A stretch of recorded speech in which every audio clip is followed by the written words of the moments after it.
எல்லா நகர்வுகளும் வெற்றியை நோக்கியதே என்பதைத்தான் நாம் புரிந்து கொள்ள வேண்டியிருக்கிறது. பொதுவாக நாம் எல்லோரும் எதற்காக ஓடுகிறோம் என்று சொன்னால், வெற்றியை நோக்கி ஒரு பயணத்துக்காக எப்பொழுதும் ஓடிக்கொண்டு இருக்கிறோம். ஆனால் வெற்றி என்பது நிலையானதா என்றால், அல்லது வெற்றி என்பது ஒரு முறையானதா, அல்லது வெற்றி என்பதுதான் நம்முடைய இறுதி இலக்கா என்றால் கிடையாது. காரணம் என்னவென்று சொன்னால், இடம் பொருள் எல்லாவற்றையும் மாறி மாறி வெற்றி தீர்மானிக்கிறது. ஒரு இடத்திலே நாம் இந்த வெற்றி என்று சொல்கிறோம், வேறு இடத்திலே வேறொரு வெற்றியை நாம் தேடிக்கொண்டிருக்கிறோம் என்பது.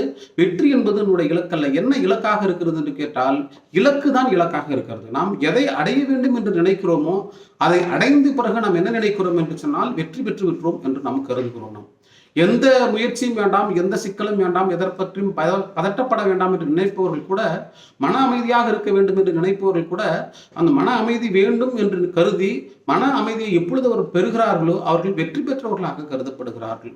எனவே இத்தகைய சூழலில் வெற்றி என்று நாம் தேடுகிற நேரத்தில் நமக்கு வருகிற தோல்விகளும் சங்கடங்களும் சில பின்னகர்வுகளும் கூட எதை சொல்லுகிறது என்று சொன்னால், நாம் வெற்றியை நோக்கி இருக்கிறோம், அதை பற்றி கவலைப்பட தேவையில்லை என்பதைத்தான் நாம் அதை பார்க்க வேண்டியிருக்கிறது. பொதுவாக ஒரு வெளிநாட்டு அறிஞர் சொல்லுவார், நீங்கள் சூரியனை நோக்கி நின்று கொண்டிருக்கிற பொழுது சூரிய வெளிச்சம் உங்கள் மீது படும், அந்த வெளிச்சத்தை நோக்கி நீங்கள் நகர்ந்து கொண்டே இருங்கள்.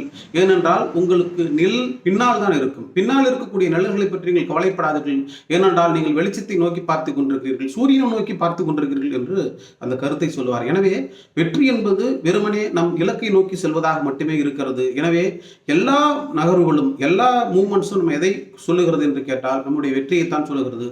நாம் ஒரு இடத்திலிருந்து இன்னொரு இடத்திற்கு போக வேண்டும், ஒரு வேலையை செய்ய வேண்டும் என்று எப்பொழுதெல்லாம் நினைக்கிறோமோ, எப்பொழுதெல்லாம் அந்த வேலையை செய்கிறோமோ, அப்பொழுதெல்லாம் நாம் வெற்றி பெற்றதாக தான் கருத்தில் கொள்ள வேண்டும். எனவே வெற்றி சிறிய வெற்றி பெரிய வெற்றி என்பதெல்லாம் எல்லாம் வெற்றியாகத்தான் இருக்கிறது. நீங்கள் நினைப்பதை செய்கிறீர்களா, இலக்கை அடைகிறீர்களா என்பதை பொறுத்து தான் வாழ்க்கை மகிழ்ச்சியாக அமைகிறது.